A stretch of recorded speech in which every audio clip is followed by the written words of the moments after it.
Hello welcome, मैं हूं ज्योति। आप देख रहे हैं चुनावी समर, जहां पर एक और ताजा अपडेट के साथ हम हाजिर हैं।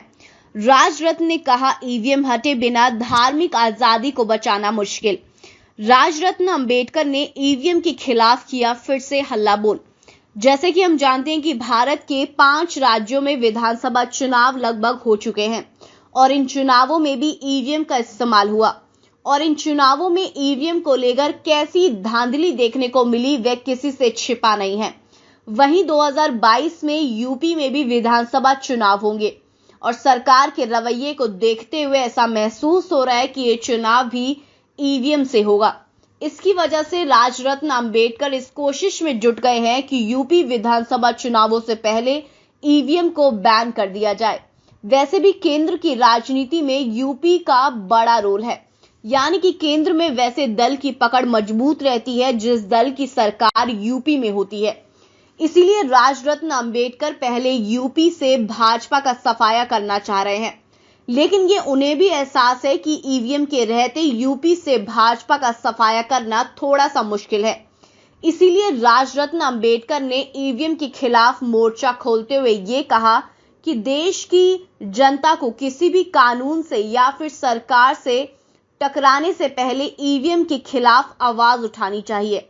उन्होंने कहा कि देश के हर बदहाली का असली जड़ ईवीएम है। राजरत्न अंबेडकर ने यह भी कहा कि ईवीएम के कारण ऐसे लोग भी सत्ता में आ जाते हैं कि जनता जिन्हें पसंद नहीं करती। उन्होंने यह भी कहा कि आज देश की जनता खुद को असहाय महसूस कर रही है और लोगों के मन में भाजपा के खिलाफ काफी ज्यादा आक्रोश है, लेकिन उनका यह आक्रोश भी चुनावों के वक्त भाजपा को सत्ता से नहीं हटा पाता है और इसकी वजह ईवीएम है। राजरत्न अंबेडकर ने यह भी कहा कि आज भारत की एक बड़ी आबादी खुद को भाजपा की तानाशाही से आजाद करना चाह रही है, क्योंकि भाजपा की वजह से ही उनकी आजादी खतरे में पड़ गई है और ये तभी संभव हो पाएगा जब ईवीएम बैन हो। हालांकि कुछ चुनावों में भाजपा को हार मिलने की वजह से कुछ लोग ऐसा बोलते हुए पाए जा रहे हैं कि ईवीएम से धांधली नहीं हो सकती, क्योंकि अगर धांधली होती तो भाजपा को किसी चुनाव में हार नहीं मिलती। ऐसे लोगों को भी राजरत्न अंबेडकर ने आगाह करने का काम किया है कि उन्होंने ये कहा कि चुनावों में भाजपा की हार कथित रूप से पार्टी की रणनीति का हिस्सा है, ताकि ईवीएम के खिलाफ उठने वाली आवाज दब जाए और देश में बैलेट पेपर फिर से ना आ पाए।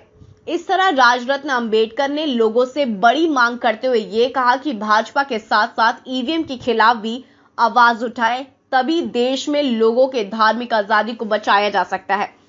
इस पर आपकी जो भी राय है आप प्लीज कमेंट सेक्शन में लिखें। Thank you so much. Keep watching today's for more news.